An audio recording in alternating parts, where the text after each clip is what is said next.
Hi, I'm Kaitlin or Carnivorr, and this is the official halfway mark of my Carnivorr Goes for Gold 101 Days, 101 Restaurants project. So these are restaurants 49 through 52.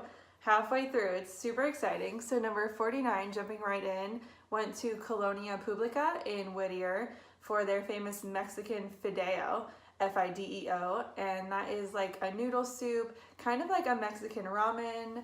There's like noodles in there, and then you add in a broth. You can pick veggie or meat. We picked meat. You can add all your toppings. We added like avocado, eggs, tortilla chips, cheese, everything you can think of to like jazz it up. Really good, super comforting, like noodle soup. I was like a little bit under the weather, so it was a perfect day to go and just yeah, really comforting, you know, that nice like soup when you're sick type of feeling. And also it was Halloween, so my mom and I were dressed up as bacon and eggs, because what else would you wear to a restaurant on Halloween? We also tried their pork quesadilla, and that was delicious too, just super cheesy, cheese pull, delicious. Go in Whittier. Number 50, Drago Centro in downtown LA. So this is like a fine dining Italian spot. This is number 76 on Jonathan's list. I went with my whole family, got my cousins involved for a Sunday family night dinner, and like so we could order all the pasta. So we tried both kinds of the risottos. One was wild mushroom, one was pancetta with zucchini, all the pasta, a handkerchief pasta with crab and pesto. What else? Oh, there was a garganelli with pork sausage and fennel. That one was one of my favorites. And then finally, the basil spaghetti, so green, so beautiful, like the most beautiful dish there, and the tastiest too, with the basil pesto on the basil spaghetti tomato too. So just red and green, felt like Christmas, really delicious pasta. This place was like a little too stuffy for me. The pasta was fantastic, I would go back for that, but in terms of experience, there's better like vibes and ambiance for me out of these restaurants, but really loved the pasta, and this is like a great place for more formal dining experience, or you know, like a business lunch, power lunch. That's kind of the vibe I was getting in this downtown LA restaurant. So number 51, went to Michael's in Santa Monica with my new friend Corey, who is the executive sous chef of Mod restaurant, which I'm going to soon for this challenge. Excited for that one. That's Curtis Stone's restaurant. So Corey and I went to Michael's, which has been totally revamped. This is like a 40-year-old restaurant.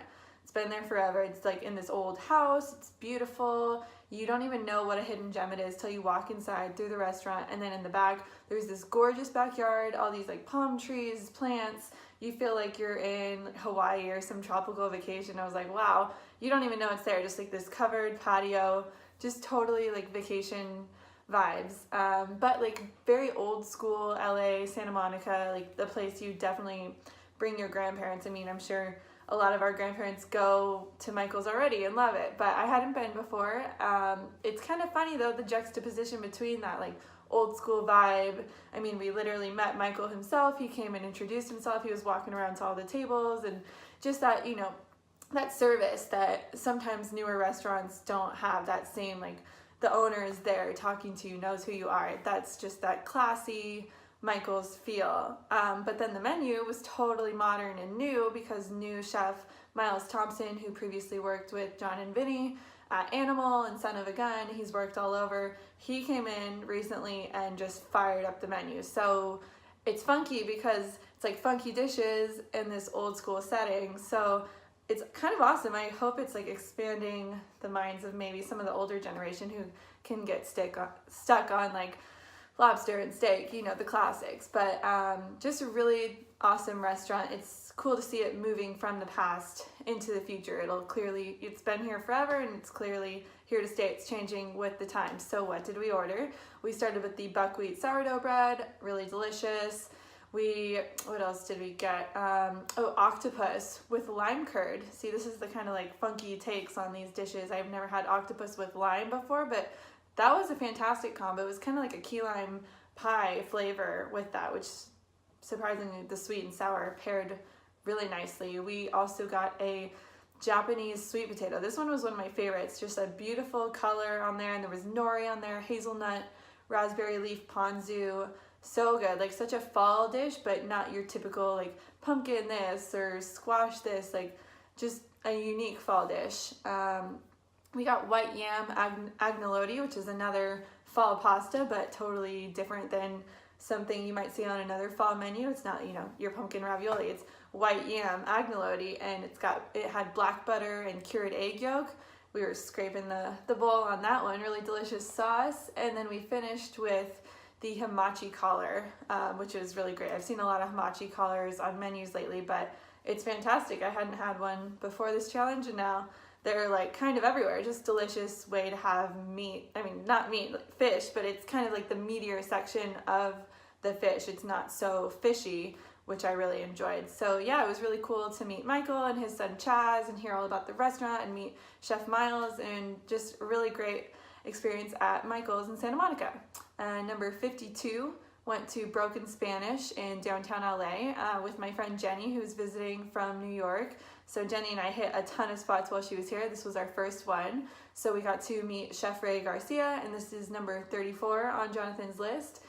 And Chef Ray, he was so cool. He was just really awesome to meet and talk to, very passionate about his food. And it's definitely one of the best Mexican restaurants, probably the best Mexican restaurant I've been to in LA. Just very elevated, packed with those authentic flavors, but just you can totally see how talented Chef Ray is. So we started with the best queso of my life, queso fundido with bacalao, which is that fish. So it's like a fishy cheese, but not too fishy. It was amazing. We were scooping it onto our heirloom tortillas, which were made fresh.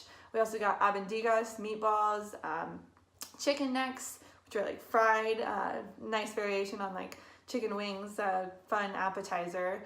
We got both of the tamales. One was a lamb neck tamale, which was so good, that tender lamb meat sitting on top of this tamale, stuffed with cheese on the inside, just very tender, very flavorful, got a little bit of heat. And then our favorite tamale was actually the simpler one, which was corn and goat cheese. There was goat cheese stuffed inside it, poblano, pepper, and it was sitting in salsa water, which was pretty cool, like tomato, like light salsa flavor. That one was so good just because the flavors were so simple, but really, really nice. They just kind of like packed a punch in your palate. I've never loved tamales as much as I loved these tamales. They can usually be like too dry for me, not flavorful enough. These were the opposite. I can totally appreciate tamales now.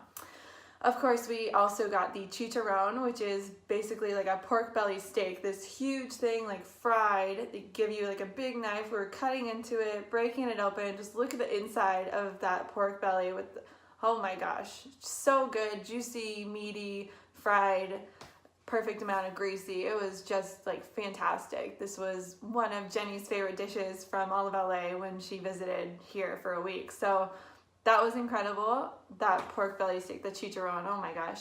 Of course, we saved room for dessert. We got two. We got the Mexican profiterole, which came with fig leaf ice cream, chocolate, beautiful take on that classic French pastry. And then we also got the arroz con leche.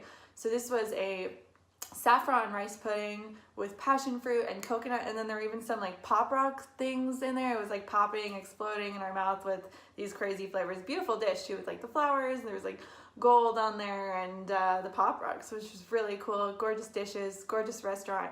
Loved all these. So 52 down, officially halfway. Still come and eat with me, there's still time. And follow along on Instagram, Carnivorr. Carnivorr goes for gold. Give this video a thumbs up if you liked it, and stay tuned for more restaurants. Thanks for watching.